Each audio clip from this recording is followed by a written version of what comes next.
SHO Srinagar बोल रहे हैं ना?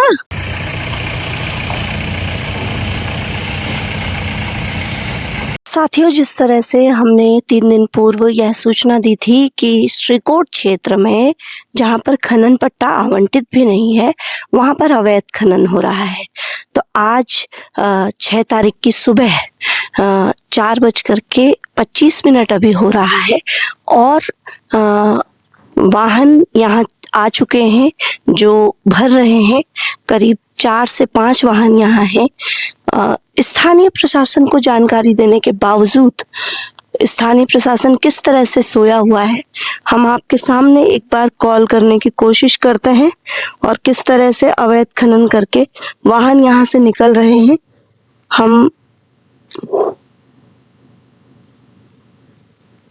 यहाँ ना दीपक सिंह भंडारी, यही है दीपक सिंह भंडारी जी को, तहसीलदार दीपक सिंह भंडारी जी को कॉल लगाइए। हाँ, जिस नंबर से आप संपर्क करना चाहते हैं वह अभी स्विच ऑफ है। स्थानीय प्रशासन किस तरह से सोया हुआ है, हम आपके सामने एक बार कॉल करने की कोशिश करते हैं और किस तरह से अवैध खनन करके वाहन यहाँ से निकल रहे हैं।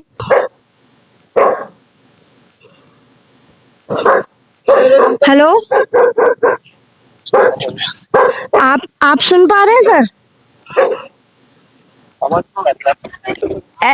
SHO श्रीनगर बोल रहे हैं ना? हाँ, मैं गंगा असनोड़ा बोल रही हूँ, रीजनल रिपोर्टर से।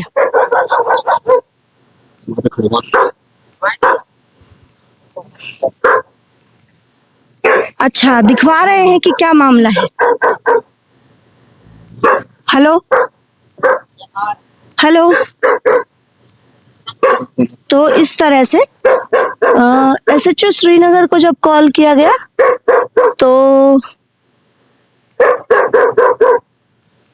उन्होंने आवाज साफ नहीं आ रही है और दिखवाता हूँ कह करके फोन काट दिया है।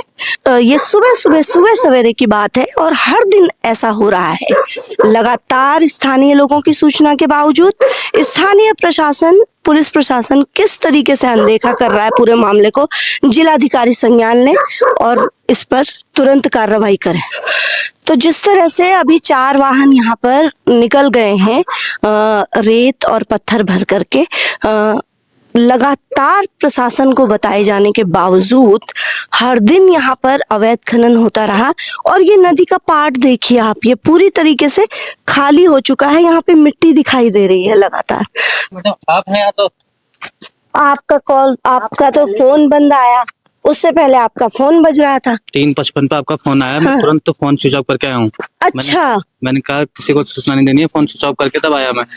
तब तक तो गाड़ियां भाग गई ना। यहाँ सूचना के बाद तहसीलदार दीपक सिंह भंडारी जी पहुंचे हैं, लेकिन जैसा कि आपने वीडियो में देखा भी कि हमारे पहुंचते ही वो लोग निकल चुके थे। तो भंडारी जी, क्या कहेंगे आप? इस तरह से प्रशासन की नाक के नीचे पूरा नदी का पाट खाली हो गया, क्या कहेंगे इस पर? देखिए, अवैध खनन की सूचना पर मैं स्वयं आज यहाँ पे उपस्थित हुआ और लेकिन मेरे जाने से पूर्व ही यहाँ पर से, जैसा कि आपने बताया, खनन की गाड़ियाँ चली गई हैं, लेकिन मैं जैसे पहुंचा तो यहाँ पे मेरे को कोई गाड़ी नहीं मिली है। अब इसमें प्रभावी नियंत्रण के लिए हम कुछ टीमें गठित करेंगे और सुबह शाम वो टीमें खनन पर निगरानी, जो अवैध खनन हो रहा है उस पर निगरानी रखेंगे। जो 3 दिन पहले हमने आपको सूचना दी थी, तो उसके बाद भी लगातार जो हम लोगों को जो सूचना हासिल हुई है उसमें सुबह 6 बजे तक अवैध खनन चल रहा है, शाम के टाइम पे अवैध खनन चल रहा है। आपने किस तरह की निगरानी इस पर रखी है इन 3 दिनों के भीतर? देखिए, आपकी सूचना पर मैं उस दिन भी तुरंत आया था जी, और आज भी तुरंत आया हूँ। इस बीच भी मैंने निगरानी रखी है, इस बीच भी मैं स्वयं भी आया हूँ। लेकिन जब अगर ऑन द स्पॉट कोई गाड़ी नहीं मिलेगी तो उस पर चालान किया जाना संभव नहीं है। लेकिन आपको मैं विश्वास दिलाता हूँ कि आगे कल परसों या प्रतिदिन में ही हम खनन की टीमें गठित करके सुबह शाम वो यहाँ पर निगरानी करेंगे और अगर कोई अवैध खनन पाया जाएगा तो उस पर नियमानुसार चालानी कार्रवाई की जाएगी। तो जो अभी तक ये जो खाली हो गया, इसको लेकर के या शहर भर में जो, जैसा आपने कहा था कि हम SHO सर को भी बताएंगे, उनसे कोई बात हुई इस संदर्भ में, या जो उप जिलाधिकारी मैडम से जो बात होने की बात आपने हमसे कही थी, जो मतलब रिकॉर्डिंग में उपलब्ध है, हमने जारी भी किया था वो, तो उस संदर्भ में एसडीएम मैडम से या फिर एसएचओ सर से कोई बातचीत हुई? हाँ, सर। यहाँ तो 4 किलोमीटर की दूरी पे सीओ सर का कार्यालय है, 3 किलोमीटर की दूरी पे थानाध्यक्ष का कार्यालय है और 200 मीटर की दूरी पर चौकी प्रभारी का कार्यालय है। उसके बावजूद ये सब संभव कैसे हो पा रहा है, ये समझ से परे है। अब देखिए, ऐसा है कि सभी के संज्ञान में ये चीजें मैंने डाल दी हैं और जो भी कार्रवाई होनी है वो आप सभी कर ही रहे हैं। अपनी तरफ से कोशिश तो सभी कर ही रहे होंगे। मैं उम्मीद करता हूँ कि पुलिस के द्वारा भी उसमें कार्रवाई की जा रही होगी और हम तो जैसा आपने बताया, आपकी सूचना पर तुरंत कार्रवाई हुई है। जी जी जी जी, धन्यवाद। तो जैसा कि तहसीलदार दीपक सिंह भंडारी जी ने हमसे कहा कि उनके लगातार दबिश देने के बावजूद जो खनन करने वाले जो लोग हैं, जो खनन करने वाले जो माफिया हैं, जो ये गिरोह है एक तरीके का, जिसने अलकनंदा का जो नदी का जो पार्ट है वो पूरी तरीके से खत्म कर दिया है, पूरा चुगान करके रेता बजरी और पत्थर का चुगान करके। ये समझ में आता है पूरे ये मामले की जो पड़ताल है हम लगातार आपके बीच लेकर के आए हैं और आज भी स्वयं तहसीलदार दीपक सिंह भंडारी जी को हमने इसकी सूचना दी और सूचना, उनका कहना है कि आपकी सूचना मिलते ही हम शीघ्रातिशीघ्र यहाँ पर पहुंचे हैं, लेकिन उनको सूचना देने के बाद ही हम भी निकले हैं और हम जब यहाँ पर पहुंचे तो कहीं ना कहीं ऐसा लगता है कि हमारे पहुंचने और प्रशासन के पहुंचने से पहले ही वो जो खनन माफिया हैं, जो खनन करने के लिए जो लोग आए हुए थे यहाँ पर गाड़ियां लेकर के, करीब 5 गाड़ियां यहाँ पर मौजूद थी मौके पर, वो इतनी चौकसी में थे कि हमारी टीम के पहुंचते ही उनके जो एक वाहन के, लगता है कि उन्हीं के कोई साथी थे, उन्होंने उनको फोन से सूचित किया और वो दूसरे रास्ते से भाग निकले, जैसा हम आपको वीडियो में दिखा भी रहे हैं।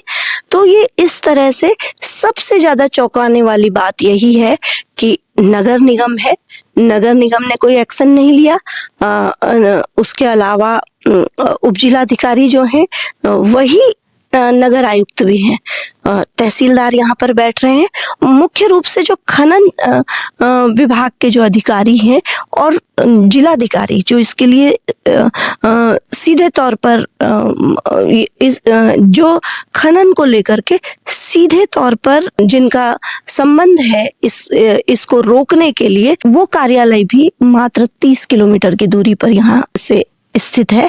तो खनन को लेकर के, और सबसे बड़ी बात यह है कि स्वयं मुख्यमंत्री जी के पास इसका विभाग है, तो किस तरह से रोका जा सकता है, जिसको समय रहते पकड़ा जा सकता है। ऐसा भी नहीं कि आधी रात को आए और नींद का समय था, सुबह 4 बजे ये लोग तो करके जा रहे हैं और स्थानीय प्रशासन मूक दर्शक बन करके देख रहा है, पुलिस प्रशासन पूरी तरीके से गहरी नींद सोया हुआ है। तो ये सब क्या है? तो कहीं ना कहीं जो बाड़े की रक्षा करने वाले जो लोग हैं वही चोर और लुटेरे बने हुए हैं, कहीं ना कहीं ऐसा लगता है।